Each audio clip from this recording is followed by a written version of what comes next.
My name is Daniel Ross, and I still remember the night my parents told me there wasn't enough room for me. That sentence might sound small to you, but to me it cracked open 25 years of silence I'd been carrying. Imagine this: your family books a sprawling lakeside resort with cabins, catered meals, even a drone photographer. 112 people, siblings, cousins, in-laws, their friends, everyone was there. Everyone but me. I wasn't even supposed to know. I found out through a friend flipping her phone toward me with a smile. "Your sister posted this, looks amazing." And there it was, in sharp pixels, a drone shot of my entire bloodline spread across the resort lawn. Color-coordinated shirts, laminated name tags glinting under the sun. A banner read, 2025 Annual Ross Family Retreat. The kind of thing you'd expect a company to host for its employees, not a family that once told me to my face there was no space. I blinked, felt my throat tighten, but smiled anyway. "Yeah," I said softly. "Looks great." I acted like it didn't matter, like I hadn't just realized I'd been erased from my own story. That's the kind of reflex you develop when you grow up being the one they forget in the parking lot, the one not copied on the group text, the one who packs the party favors but never gets invited to the party. For years I had learned how to survive invisibility. Smile, nod, act normal. But staring at that photo, something inside me refused to shrink this time. I wasn't going to call and beg for an explanation.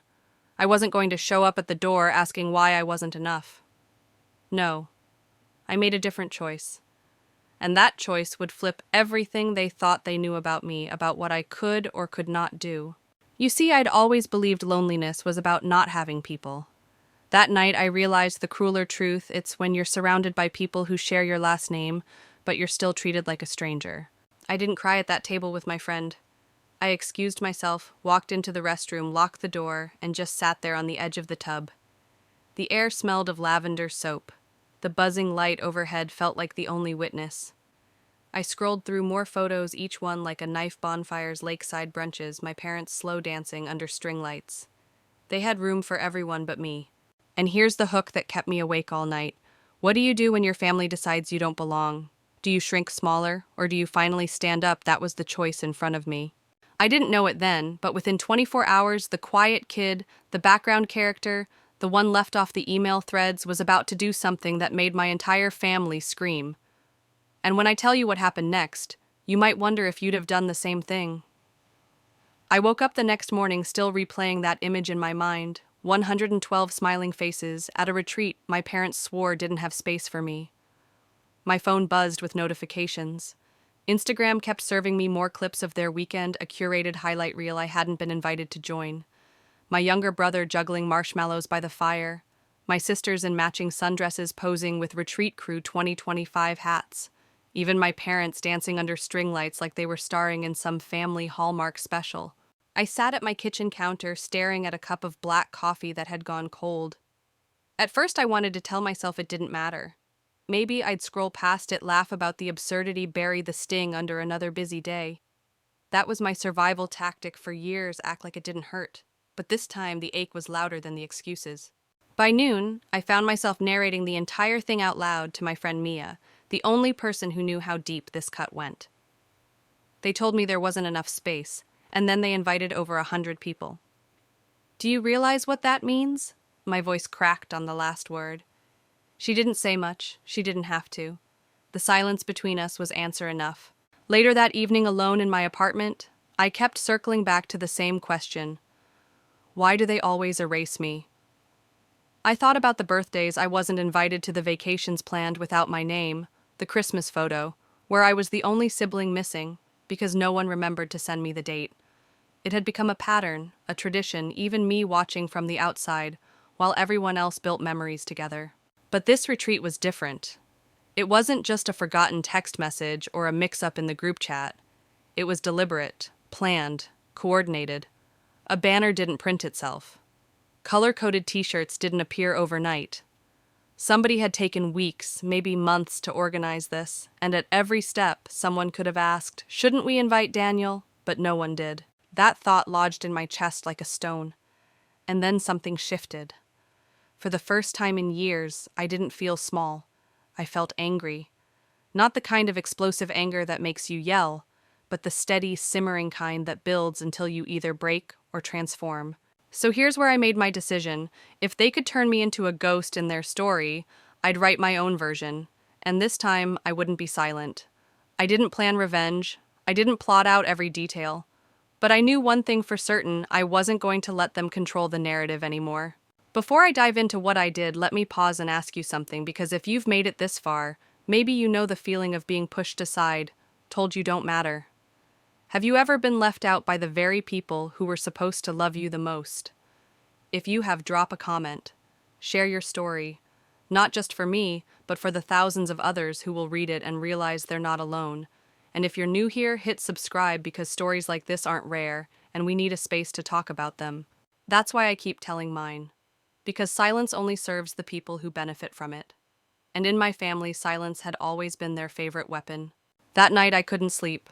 I lay in bed, staring at the ceiling, the laughter from those retreat photos echoing in my head.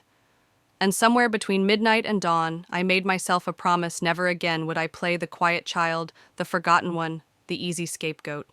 They had written me out of their retreat. Fine.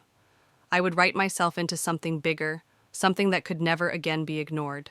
When the sun rose, I opened my laptop. The cursor blinked back at me like a dare. My fingers hovered over the keys, trembling not from fear but from anticipation. This was the first day of a story where I wasn't the footnote. This was the day I started fighting back, not with fists or shouting matches, but with the one thing they never expected me to use: my voice. And once I spoke, there would be no taking it back. I used to tell myself those moments of exclusion were just accidents, oversights, mistakes that happened in a big, messy family. But the truth, they'd been happening since I was a kid, and by now, they had become a script I could recite by heart. When I was 10, my cousin threw a birthday party at the local skating rink. I remember standing in the kitchen, watching the other kids pile into cars. I had even helped blow up the balloons earlier that morning. But when the convoy pulled away, no one had saved me a seat. They came back hours later with cake crumbs still on their shirts, laughing about the music and the games, while I sat on the porch pretending the whole time that I hadn't noticed. At 15, it was the lake house weekend. Everyone packed bags into the minivan, chatter about fishing poles and fireworks filling the air. My name wasn't on the text chain. I only found out about it when my sister posted pictures of them roasting marshmallows over a bonfire. The caption read, "Family Weekend Tradition." I stared at that word family like it was some cruel inside joke. And then there was the time I helped pack retreat shirts, folding stacks of matching tees, ironing out wrinkles, slipping them into gift bags with careful hands. I thought it meant I was part of it. I thought maybe this time I would be included. But when the vans left, my bags stayed behind, neatly folded, never worn. Those memories stacked on top of each other, a tower of small exclusions that didn't topple but crushed slowly. Each one was subtle enough to explain away, but together they wrote a narrative. I was the expendable one. The ghost sibling. The extra chair that could be pushed aside to make room for someone else. And for years I played along. I convinced myself it wasn't worth a fight, that if I just smiled, nodded, and stayed useful, maybe one day they'd notice me. Maybe one day I'd finally be given a seat at the table. But here's the irony: the human heart doesn't forget. Even when you pretend, even when you bury it, those moments stay. They resurface in flashes, like when you're sitting at dinner with friends and someone mentions a family reunion, and suddenly you're 10 years old again, standing on the porch, watching the cars pull away without you. That's exactly how it felt when I saw that drone photo. Not just a betrayal in the present, but a reminder of every single time they had chosen me last, or not at all. And maybe you've been there too. Maybe you've told yourself the little cuts don't matter, that you're over it. But let me tell you something I've learned the hard way: it always matters. Silence doesn't heal wounds, it just buries them deep enough that one day when the right trigger hits, they explode like shrapnel. That's what the retreat did for me. It wasn't just about being left out of a weekend. It was about being erased over and over until I almost believed I deserved it. Almost. But not anymore. As I sat with those memories, I realized something had to change. If my family's tradition was to forget me, then my tradition needed to become something else, to remember myself, to speak my truth out loud. I didn't know yet how I'd do it or what it would cost. But the decision was already made inside me. I wasn't going to swallow another excuse. I sometimes wonder if you've ever been in that position watching from the outside. Would you have stayed quiet, or would you have done what I was about to do? Drop your thoughts below because I want to hear them. Your stories matter as much as mine, and maybe together we can make sure none of us ever feel like ghosts again. That night I pulled out an old notebook. The pages were filled with half-finished jokes, scraps of observations I'd written when I thought humor might save me. But instead of comedy, I wrote the truth plain, raw, unfiltered. For the first time, I wasn't trying to make anyone laugh. I was just trying to stop myself from disappearing. And when I put down the pen, I felt a strange calm settle over me. The kind of calm that comes when you know the next chapter of your life is about to start and there's no going back. My family always prided themselves on being the musical clan. We weren't famous, but we acted like it. Every holiday turned into a concert, every dinner table into a stage. My brothers strummed guitars, my sisters harmonized like angels. My parents swayed with pride as if they were conducting the Von Trapp family reboot in suburban America. And me, I was the silence between their songs. When I was 7, I thought I belonged. I sang along to Happy Birthday at a cousin's party, my little voice trying to blend with theirs. That's when my older sister winced and said, "Daniel, please, you're flattening everything."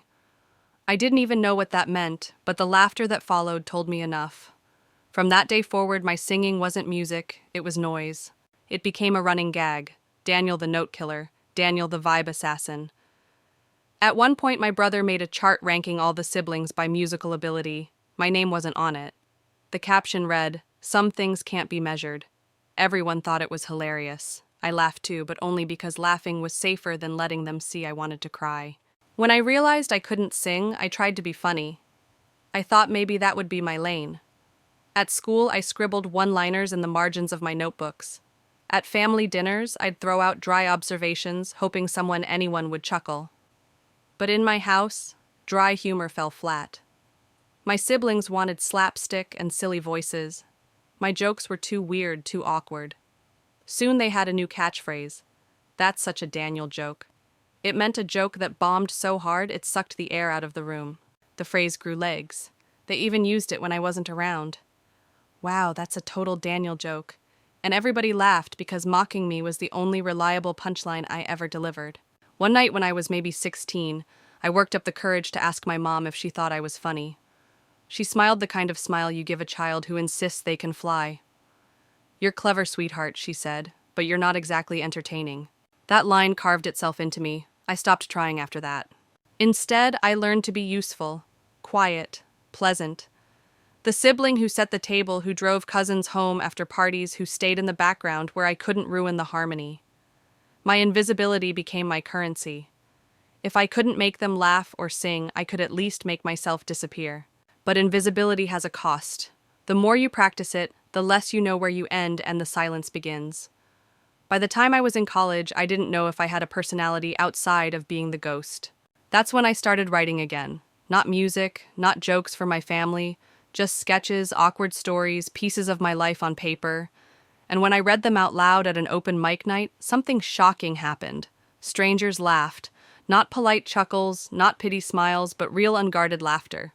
For the first time, I wasn't a punchline. I was a person. I became addicted to that sound. And here's the twist my family never knew, not at first. For months, I kept it to myself, performing in tiny bars with sticky floors and buzzing microphones, slowly learning how to hold a crowd. Then one night after dinner, I tried to share it. I cleared my throat and said, "So I've been doing some comedy." They blinked, like performing my sister asked, smirking. "Yeah, stand up, a little club downtown." My brother laughed. "You on stage?" My mom added gently, "That's sweet, Daniel. It's good to have hobbies." I wanted to believe it was just shock. I wanted to believe once they saw me perform, they'd understand. They'd be proud. They'd stop calling me a joke. So I invited them, and that's where the next heartbreak waited. I can still see that night like it's frozen in amber. My first real show at a club that didn't smell like stale beer and broken dreams. It wasn't glamorous, but it was bigger. Better rows of chairs lined up under dim lights, a stage with a spotlight that hummed as if it were alive, a low buzz of anticipation filling the air. I had rehearsed my set to death, every word, every pause, every punchline. this was the one. The night my family would finally see me, not as the ghost, not as the joke, but as someone worth listening to. I'd invited them all, parents, siblings, cousins. I even picked the best night on purpose, a Friday with a decent lineup and a guaranteed crowd. I got their early reserved seats right up front, third row center. I imagined my mom sitting there, her proud smile lighting up as the laughter rolled in. I imagined my siblings nudging each other, whispering, "That's our brother." For once I thought maybe the spotlight could make me visible to them.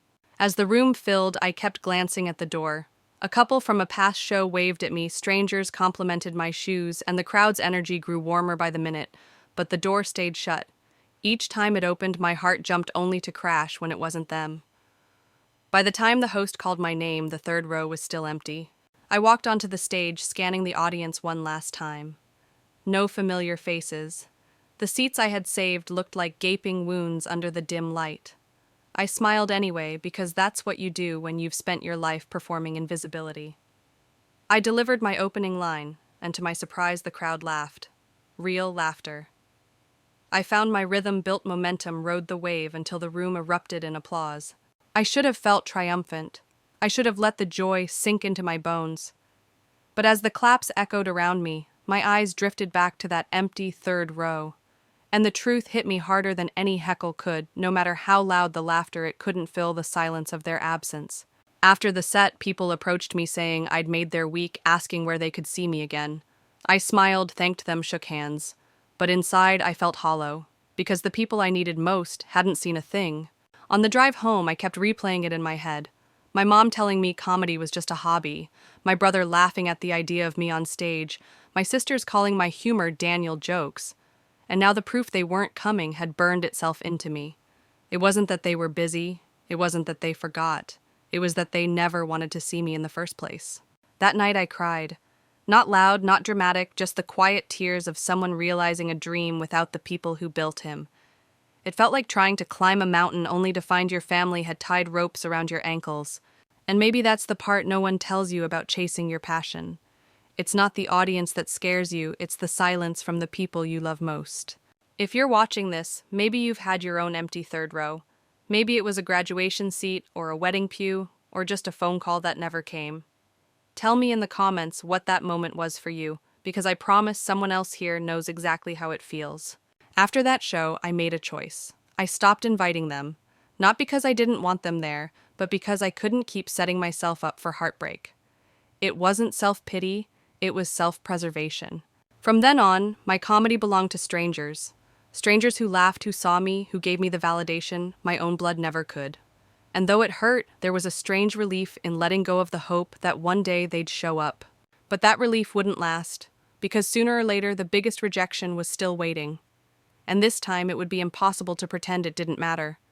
After that Friday night, something in me quietly broke. I didn't announce it, I didn't rage, I just stopped inviting them. It wasn't revenge, it was survival. I couldn't stand staring at those empty seats anymore, waiting for faces that were never coming. Every time I extended an invitation, it felt like I was handing them another weapon to wound me with. So I closed the door. From then on, I smiled when they asked how I was doing. I nodded when they talked about their music gigs, their tours, their choir competitions. And when they laughed about Daniel's little comedy thing, as if I were knitting hats for squirrels, I laughed too. Pretending it didn't sting became second nature, like muscle memory. I kept my sets to myself. I performed for strangers who actually showed up, who clapped, who told me afterward I needed that laugh. And you'd think that would have been enough. But here's the truth. No matter how loud the laughter, I still went home to silence. Silence where there should have been a text saying good job. Silence where there should have been a family who finally saw me. I thought maybe if I got better, if I crushed enough shows, if I landed one viral clip, they'd change their tune. But deep down, I already knew. They weren't ignoring my comedy. They were ignoring me. That realization sat heavy like a stone in my stomach. And I carried it everywhere, into my day job, into conversations with friends, into every joke I told on stage. I'd smile, deliver a punchline, ride the wave of laughter, then walk backstage and feel the hollowness rise again. People sometimes ask me if being funny makes the pain go away. The answer is no. Being funny just teaches you how to decorate the pain so other people can look at it without flinching. For months, I lived in that strange space, cheered by strangers, erased by family. And the longer it went on, the more I realized invisibility had become my inheritance. My siblings inherited instruments, spotlight, applause. I inherited silence. But here's the thing, silence doesn't stay empty forever. Eventually, it becomes pressure. And pressure either crushes you or forces you to speak. One evening after a small set downtown, I came home and sat alone at my kitchen table. The applause was still ringing in my ears, but all I could think about was my brother's smirk, my mother's dismissive smile. That's sweet, Daniel. Good to have hobbies. I wanted to scream. Instead, I opened my notebook. I started writing not jokes, not sketches, but truths. Ugly, sharp, undeniable truths. And once I started, I couldn't stop. It was like I'd been holding my breath for years and finally exhaled. And if you're listening right now, maybe you know what I mean. Maybe you've been holding your own silence, biting your tongue, because you're afraid of what will happen if you say it out loud. I want to hear from you. Drop a comment below. What truth have you been too scared to tell? Because maybe, just maybe, today is the day you finally let it out. For me, the retreat was the last straw. Not just because I wasn't invited, but because of how deliberate it all was. 112 people, coordinated shirts, laminated name tags, a drone photographer. Do you know how many steps it takes to plan something that big? And at every step, they chose to leave me out. That was when I realized if they had no space for me in their story, I'd carve out a story of my own. I didn't know it yet, but I was about to turn the very thing they mocked me for, the Daniel joke, into the weapon that would finally make them listen. The retreat became the fuse I could no longer ignore. I remember staring at that drone photo again, the banner stretched across 100 smiling faces, and something inside me hardened. If comedy had always been my family's excuse to dismiss me, then maybe comedy could become my way of answering back. That week I had a set scheduled at a downtown club. Normally I stuck to my usual material, awkward dating stories, rants about office life, the kind of observational humor that made strangers nod and laugh. But this time when I picked up my notebook, I didn't reach for the usual jokes. I started writing about them. Not caricatures, not exaggerated sketches, just the truth, raw and sharp. When the host called my name, I walked up to the stage without my notes. My hands were sweating my throat tight. I opened with something simple. Most comedians get into stand-up because their families laughed at their jokes. I got into comedy because mine never did.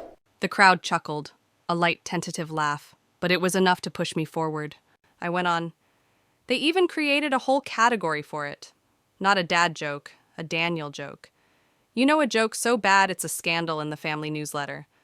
That one got a real laugh, the kind that rolls through the room like a wave. For the first time, I felt the sting of their cruelty shift into something else fuel. I told them about the musical dynasty I'd grown up in, how even the toddlers had better rhythm than me, how I'd been demoted to audience member before I was old enough to spell the word. Imagine being the family hype man minus the hype I quipped. The applause was instant, and then I went for it. Last week, my parents told me there wasn't enough space for me at the annual family retreat. Then they invited 112 people.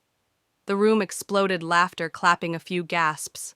I let the silence hang just long enough before adding, "So yeah, I guess there wasn't enough space." Not at the resort, just in their idea of who belongs. That was the line that did it. The one that felt like yanking a splinter that had been festering under my skin for decades. It hurt, but it also healed. By the time I stepped off stage, the audience was on its feet. Strangers shaking my hand, telling me I'd nailed it. But inside, I didn't feel victorious. I felt exposed, vulnerable, as if I had just ripped the lid off a wound I wasn't sure would ever close. Walking home that night, I thought about how my family would react if they ever saw the set. Would they laugh? Probably not. Would they be proud? Definitely not. But for once, I didn't care. Because for the first time in my life, the story wasn't theirs to control. And maybe that's the paradox of comedy. It doesn't erase the pain, it transforms. It reshapes it into something that belongs to you again. You might wonder if I regretted it, if I thought I went too far. But let me ask you this.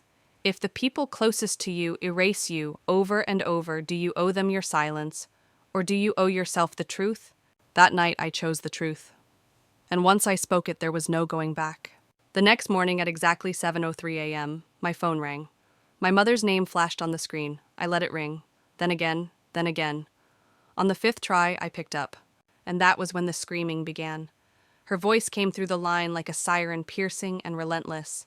No greeting, no pause, just straight into fury. How dare you? Do you realize what you've done? You humiliated us. For a moment, I held the phone away from my ear, staring at the wall like I could somehow steady myself against her words. She wasn't asking if I was okay. She wasn't curious about why I'd said what I did. She was only concerned about the stain I'd left on their perfect family portrait. It was a 10-minute set, I said quietly, trying to stay calm. I didn't even name anyone. You didn't have to, she snapped. Everyone knows who we are. Your siblings have reputations to protect. Your father has colleagues. You're dragging all of us through the mud just because you didn't get your way. Just because I didn't get my way. That line hit harder than I expected. Was being excluded from a 112-person retreat just a matter of not getting my way, or was it finally proof that I had never belonged in the first place? You mean just because I wasn't invited? I asked dryly. Or are we still pretending that didn't happen? Silence. For the first time she hesitated, but only for a second. Then she barreled forward. Do you know what your brother said? He might lose a gig because of this, and your sister, she's mortified. People are calling her fake online.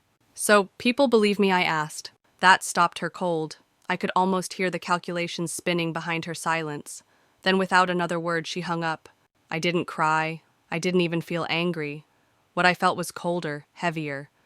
It was like confirmation of what I'd always suspected. My family valued their image more than they ever valued me. By lunchtime, the family group chats began to explode. My sister sent a wall of text about how she had always supported me, a joke in itself, considering she once told a boyfriend I was too emotionally flat to ever be funny. My brother sent a voice memo that sounded more like a press release. I think it's really toxic that you're bringing family stuff into your brand. You've always struggled with boundaries. Boundaries. The irony of hearing that word from the same people who told me there was no space for me while filling a retreat with strangers was almost comical. Almost. Then a cousin chimed in, "You're exaggerating. It was probably just a misunderstanding." As if laminated name tags, a coordinated hashtag, and a drone photographer could somehow be an accident. An aunt sent a message, "I'm praying for you." Another said, "You've broken your mother's heart." And yet through the dozens of texts, not one person said the words I needed to hear most, "I'm sorry." Not one asked how I felt. It became clear quickly they didn't want clarity. They wanted silence. They wanted me to fall back into the role I'd always played, the quiet middle child who takes the hit and keeps the peace. But I was done. That night, I set up a camera in my living room. No stage lights, no microphone, just me in a hoodie holding a mug I wasn't even drinking from. I pressed record. "Hi," I began, staring straight into the lens. "So, I guess some of you have seen my latest set, and apparently it upset some people. Here's the thing, if your family tells you your jokes aren't funny for 20 years, and then one night hundreds of strangers laugh until they cry, you're allowed to talk about it. You're allowed to heal however you need to." I didn't raise my voice. I didn't name names. I didn't need to. I just told the truth. I used to think I was the least funny person in the world. Turns out I just wasn't their kind of funny, and maybe that's okay. I paused, let the words hang. Also, if you throw a retreat for 112 people and say there's no space for your son, maybe don't act shocked when he talks about it. I posted it, closed my laptop, and for the first time in years, I didn't brace myself for their reaction. I just let the truth stand on its own. And by morning, that truth was no longer mine alone. It belonged to 500,000 people. When I woke up the next morning, my phone looked like it had been set on fire. Notifications stacked one after another, buzzing so fast the screen froze. I rubbed my eyes, unlocked the screen, and almost dropped it when I saw the numbers. 300,000 views, overnight. By noon, it had doubled. By evening, I was trending under a hashtag I hadn't even created. Daniel said it. At first, I laughed, dry, disbelieving laughter. I had gone to bed thinking maybe a few thousand people would watch. Maybe some strangers would comment relatable and then move on. I had underestimated how hungry people were for unfiltered honesty. The comments poured in. "This is my story too. I thought I was the only one. You just described my family." It was like an underground river had burst to the surface, thousands of voices echoing what I had carried alone for decades. But then the texts started again. my father's name lighting up my screen over and over, my siblings leaving voicemails that sounded rehearsed defensive as if they were already practicing damage control. And then, because life has a cruel sense of timing, the knock on my front door. When I opened it there, they were, my parents, my brother standing stiffly behind them with his arms crossed, jaw tight. They looked like they had been summoned to fight a fire, only the fire was me. "You need to take it down," my dad said without so much as a hello. His face was red, his voice low but strained. My mom's lips were pressed so tight they were barely a line. My brother looked ready to sue someone on the spot. "You've humiliated this family," my mom hissed. I leaned against the doorframe, calmer than I expected. "I didn't make you a joke," I said evenly. "You did. I just turned it into a punchline." That landed like a slap. My brother stepped forward. "You can't just post things like that without consequences. It's defamatory." I almost laughed at that word. Defamatory. As if the real crime wasn't leaving me out of my own family but daring to speak about it. "Funny, I said you didn't seem to mind when I invited you to my shows and nobody showed up. Now suddenly you're subscribers." My dad shifted uncomfortably, glancing toward the neighbor's house. "We came here to reason with you. Can we come inside?" "No," I said, my voice flat. "And just a heads up, if anyone starts yelling, I'll film it. And I'll post it." They blinked, stunned, like I'd threatened them with a weapon. My mom gasped. "You're threatening your own family." "No," I replied, lifting my phone slowly, letting the camera lens catch the light. "I'm protecting myself from the same people who cut me out of a retreat for 112 guests and then got mad when I mentioned it." That was when the power shifted. They realized I wasn't going to play the quiet, compliant child anymore. My brother muttered something under his breath. My mom's face flushed.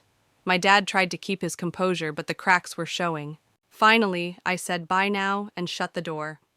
I watched through the peephole as they lingered a moment longer, looking lost, exposed. My mom wanted to scream. My dad looked like he wanted to disappear. And my brother, he looked like he wanted to sue. And as it turned out, that's exactly what he tried to do. But before I tell you what happened with that ridiculous legal letter, let me leave you with this.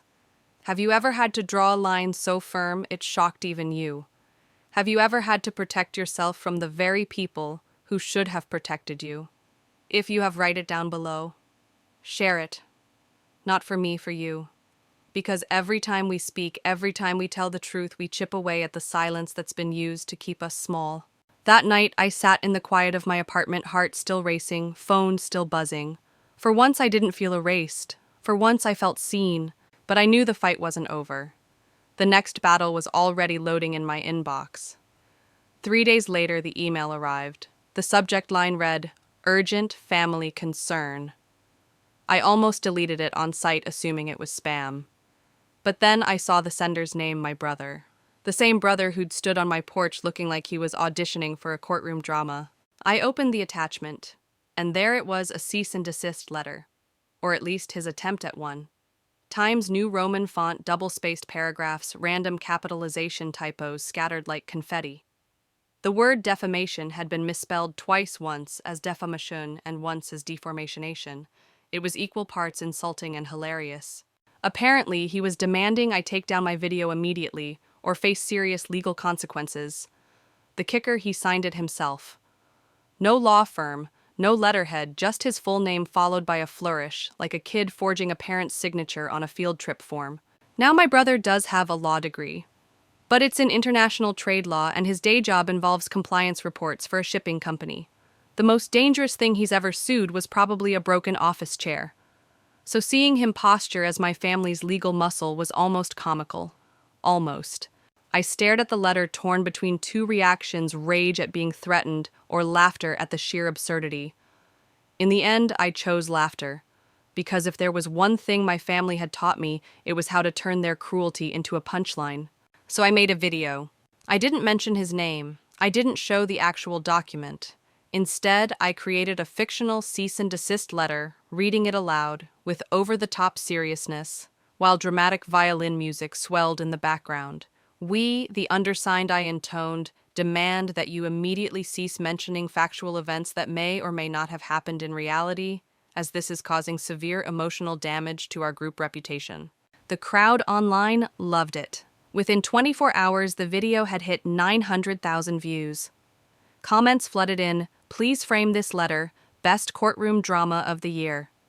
Respectfully yours, Chad the Enforcer." People weren't just laughing at me, they were laughing with me. Meanwhile, my brother sent another email, this one shorter but angrier. He accused me of mocking the legal profession and warned I'd regret it. But here's the thing he had already lost. Not in a courtroom, but in the court of public opinion. And honestly, that's the only court that ever mattered in this fight. Because for the first time, the narrative wasn't being shaped by whispered comments at family dinners or group texts I wasn't included in. It was being shaped by me, by my voice, my story, my refusal to stay quiet. That night, after the video went viral, I sat in my apartment lit only by the glow of my laptop. I thought about how far I'd come from that kid folding t-shirts for a retreat he wasn't invited to. And I realized something profound: the power they once held over me wasn't real. It only worked because I let them silence me. The second I spoke up, their grip crumbled. And maybe you need to hear that too. Maybe someone in your life has been holding your silence hostage. If that's you, I want you to think about this. What would happen if you told the truth out loud today? What's the story you've been too afraid to share? Write it down in the comments, because your silence doesn't protect you, it only protects them. My brother thought his cease and desist letter would shut me up. Instead, it turned into my best bit yet. And as the views climbed, as strangers sent me messages saying, "You just gave me courage," I realized there was no going back. But I also knew this: the more I spoke, the uglier the fallout would get. And soon, I'd have to make a decision that would cut deeper than any punchline ever could. By the end of that week, I was done waiting for apologies that were never coming. Every notification from the family group chat felt like a dagger disguised as concern. One cousin insisted it was all a misunderstanding. An aunt sent me Bible verses about forgiveness, as if that erased the deliberate choice to exclude me. My siblings alternated between rage and pity, writing things like, "We're just worried about you, Daniel," right after accusing me of destroying the family brand. I realized then what I should have known years ago: they weren't reaching out to heal. They were reaching out to control. Every message, every voicemail, every knock on my door was just another attempt to shove me back into silence. So I pulled the plug. I left every group chat, blocked every number, locked down my social media so they couldn't stalk my posts, even scrubbed the Spotify playlists we used to share. I thought it would feel like cutting off oxygen, like I'd suffocate without that connection. But instead, it felt like the first deep breath I'd taken in years. There was, of course, the inevitable backlash. My mother's final text before the block said, "You've made a laughingstock of your own family. I hope you're proud." I stared at it for a long time, waiting for the guilt to settle in. But guilt never came. Pride didn't either. What I felt was something stranger, something cleaner: freedom. Freedom from waiting on an invitation that would never come. Freedom from begging for laughs that always ended in silence. Freedom from being the invisible child. But freedom has a price, and my family paid it too. Almost immediately, the fallout spread beyond me. My siblings, the ones who lived in the music world, began losing small contracts. Venues didn't want the baggage of being associated with a family scandal. A few minor gigs vanished overnight. Ironically, at the same time, podcasts started reaching out: raw and real, let's talk about it, all those small shows desperate for drama. My siblings accepted some of the invites, going on air to talk about growing up with Daniel, careful not to use my name but making it obvious anyway. One brother in particular went on a podcast called Family First. When asked about me, he said, "Some people just thrive on playing the victim." He said it with a laugh, the same laugh I'd grown up hearing whenever they dismissed me. And the sting of it wasn't the words, it was the familiarity. Meanwhile, the internet did what the internet always does. They dug. Someone found my mom's Facebook, another found photos tagged at the retreat location, pieced together the story thread by thread, until it was clear as day they had cut me out, and now they were scrambling to hide it. I didn't celebrate, I didn't post victory laps. But quietly, I watched as the fortress they'd built around their image began to crumble. And here's the thing: I hadn't destroyed them. They had destroyed themselves by caring more about appearances than people. I had simply held up the mirror. One night, scrolling through the tidal wave of comments on my video, I stumbled on a sentence that stopped me cold. "Thank you for saying this out loud. I thought I was the only one." It wasn't about the retreat anymore. It wasn't about my family's cruelty or their laughter at my expense. It was about all the invisible people who had been carrying their own silence, waiting for someone else to go first. That was the night I knew I wasn't just telling jokes anymore. I was building something, an audience, a community, maybe even a new kind of family. And I want to ask you right now, who do you trust enough to share your silence with? Or do you need to speak it into the world yourself, like I did? If this story hits home, share your own in the comments. Because one voice can echo, but many voices can roar. As for my family, their lives grew quieter in a way they never expected. 2 weeks later, my parents sold the house and moved to another town. The official excuse was downsizing, but we both know the truth. They weren't downsizing, they were retreating. I thought walking away would be the end of it. Silence, after all, was what they always wanted from me. But instead, it turned into the beginning of a louder, stranger chapter. One afternoon, I was sipping burnt coffee in my tiny kitchen when an email popped up. The subject line read, "Media Inquiry." For a second, I almost ignored it, assuming it was spam. But when I clicked, I saw the name of a mid-sized magazine. They wanted to feature me in a piece about family estrangement in America. The journalist wrote that she had stumbled across my video and was stunned by how many people related. She asked if I'd be willing to share my story more deeply. And for the first time in my life, someone outside my family wasn't asking me to stay quiet. They were asking me to be louder. I agreed. A week later, we met at a diner with cracked leather booths and a jukebox that hadn't worked in years. I told her everything, the retreat, the shirts, the laughter, the cease and desist email, the decision to cut them all off. She listened, really listened, in a way my own blood never had. When the article came out, I braced for ridicule, but instead I found resonance. Emails poured in not from strangers wanting gossip, but from people confessing their own secrets. My parents cut me out of the will. My siblings pretend I don't exist. My family calls me dramatic for remembering what they said. Thousands of voices all carrying the same echo, "You are not alone." Suddenly my inbox became a confessional booth, and I realized something huge: my story wasn't just mine anymore. It was a bridge. A way for others to step out of the shadows of their own families and finally be seen. But the bigger my voice grew, the more my family panicked. That summer, they organized a reunion without me, of course. But this time it wasn't at a cabin. It was at a public event hall in town, complete with banners and a live band. They wanted visibility proof that they were intact, unbothered. They even hired a photographer. And here's the kicker. One of those photos ended up online, tagged on social media. Smiling faces, arms slung around shoulders, the whole perfect family image. But in the background, clear as daylight, was a giant poster advertising my comedy set at a local club. It was like the universe itself was photobombing them with the truth. I didn't post about it. I didn't need to. The internet did it for me, stitching the two images together, their forced smiles in front of the reunion banner, my poster looming behind them. The caption someone wrote still makes me laugh. Guess who's still in the family photo after all? And that's when it hit me. My family's obsession with optics, with perfection, had finally trapped them. They couldn't erase me, not anymore. Not when my story had legs of its own. But I also knew something darker: when cornered, they wouldn't go down quietly. They'd double down, maybe even retaliate harder. So I began preparing myself, not for another joke or viral video, but for the possibility that the next battle wouldn't just be about words. And before I go further, let me ask you something. If you've ever been cut out of the picture, how did you reclaim your place? Or are you still standing outside the frame, waiting to be seen?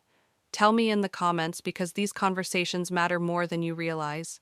That photo became my silent victory, but I knew the war wasn't over. And the strangest part, a twist, was coming, one I never could have predicted. The twist didn't come in the form of a phone call or a knock on the door. It came through an invitation, one I never expected. A university in the Midwest reached out. They were hosting a symposium on identity and family estrangement, and asked if I'd be willing to speak. At first, I laughed. Me. The kid who once got laughed out of his own family's cabin. But the coordinator was serious. Your story resonates with so many. We believe students and faculty could learn from your experience. I hesitated for days. The thought of standing on a stage and bearing it all was terrifying. But then I remembered that diner interview, the comments, the flood of messages from strangers who had been silenced too. This wasn't just about me anymore. So I said yes. The night of the symposium, I stood backstage, clutching my note cards, my palms sweating so badly they smeared the ink. When they called my name, I walked out to a crowd larger than anything I'd ever seen outside of comedy clubs. But instead of punchlines, I spoke the raw truth. I talked about the retreat, about watching my siblings laugh while I sat invisible. I talked about the cease and desist, about realizing my family loved their image more than they loved me. And I talked about the night I cut them off, the strange peace that came with silence. When I finished, the room was still.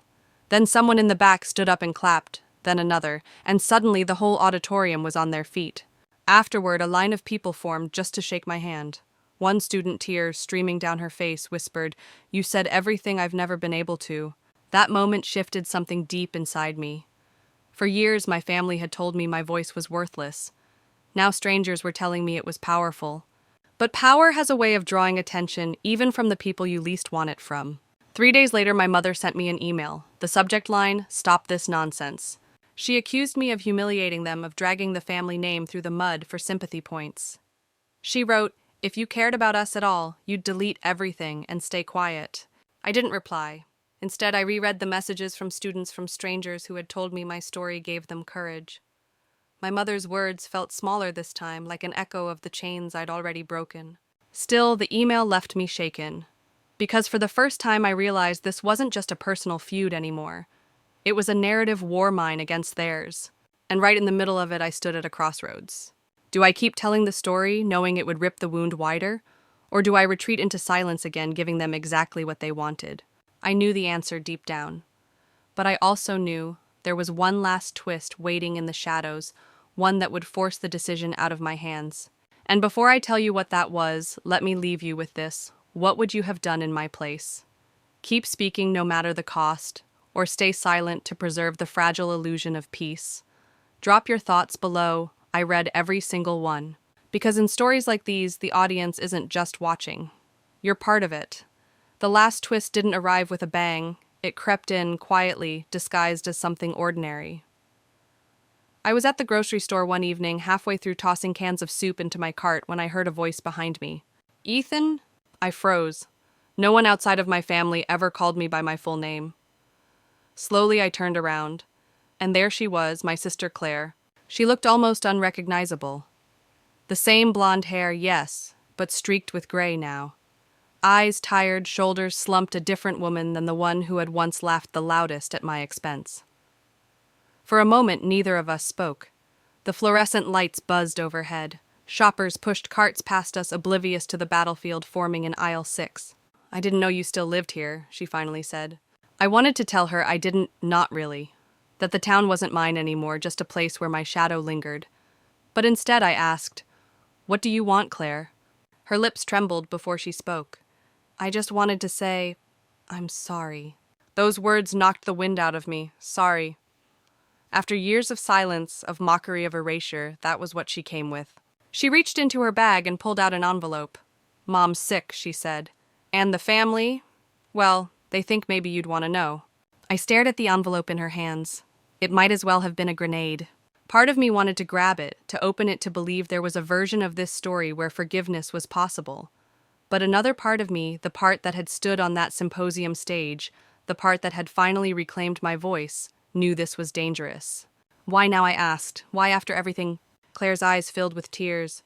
"Because I can't carry the weight anymore. Pretending you don't exist, it's killing me. I know it doesn't make up for anything, but you deserved better. You always did." The aisle blurred around me. For years I had begged for this recognition, this sliver of truth. And now, when it finally came, I didn't know what to do with it. I didn't take the envelope. I couldn't. Instead, I told her the truth. "You're right. I did deserve better. But I built a life where I finally have it. I'm not going back."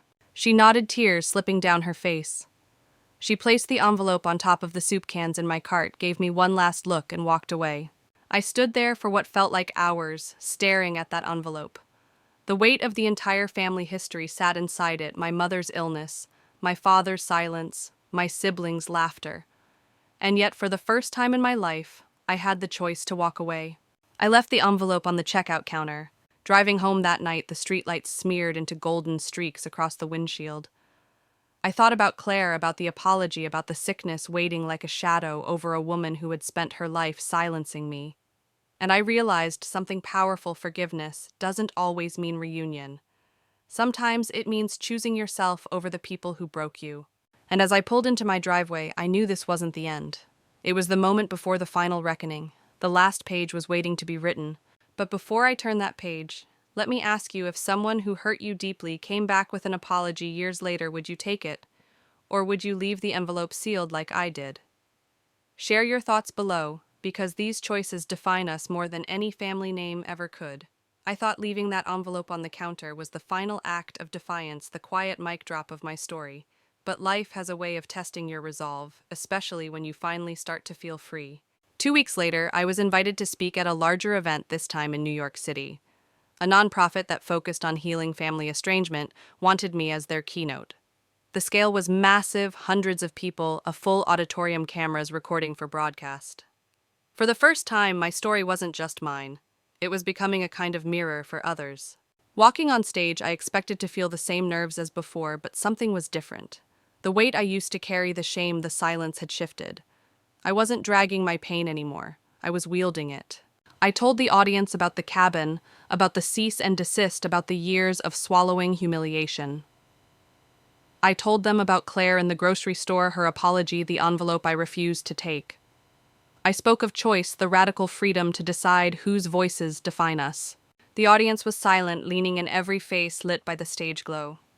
And in that stillness, I realized I had reclaimed not just my voice, but my narrative.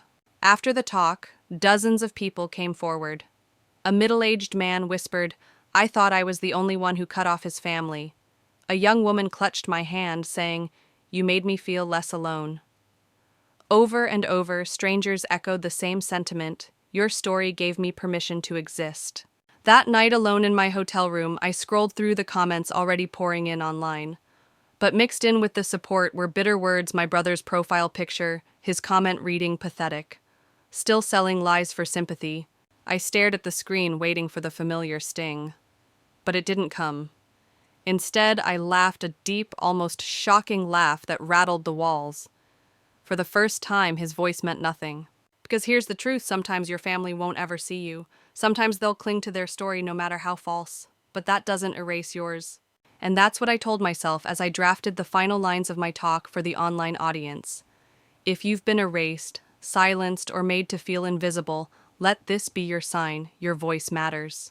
Don't wait for their permission to use it. Now, if you've stayed with me through all of this, let me ask, are you ready to reclaim your own story? Because this channel isn't just about my voice, it's about building a community where no one is invisible again. Hit that subscribe button, share your own story in the comments, and let's keep this conversation alive. Tomorrow I'll be sharing something even more personal, something I've never revealed publicly before. You don't want to miss it. And as for me, I've learned that family doesn't always mean blood. Sometimes it's the strangers who clap for you in auditoriums, the people who write to say "me too," the community that gathers around your pain and turns it into power. That's the family I choose now. The story doesn't end with applause or headlines. It ends in the quiet of an ordinary evening. I was sitting on my porch, the hum of summer cicadas filling the air, a cup of coffee cooling between my palms. The sky was fading from pink to indigo, and for the first time in years I felt still. I thought about the boy I used to be, the one who sat in silence at family dinners, who swallowed laughter and anger just to survive. I thought about the man who carried that silence into adulthood, convinced it would define him forever. And then I thought about now, a version of myself who finally chose to step out of the shadows, who discovered that belonging isn't handed to you, it's built one honest word at a time. Healing, I realize, doesn't always come with reconciliation. Sometimes it comes with boundaries. Sometimes it comes with finding people who see you without explanation, who call you by the name you've chosen for yourself, not the one you were mocked with. As the first stars appeared, I felt something I hadn't in years: peace. Not because the past was erased, but because I finally understood it didn't own me anymore. If you're watching this and carrying a weight that feels unbearable, I hope my story reminds you that you are not alone. You don't need their permission to exist. You don't need their approval to matter. The voice you've been hiding, it's yours. And it's time the world heard it. That night, as I turned off the porch light and stepped inside, I whispered to myself the truth I had spent a lifetime chasing. I belong right here, exactly as I am.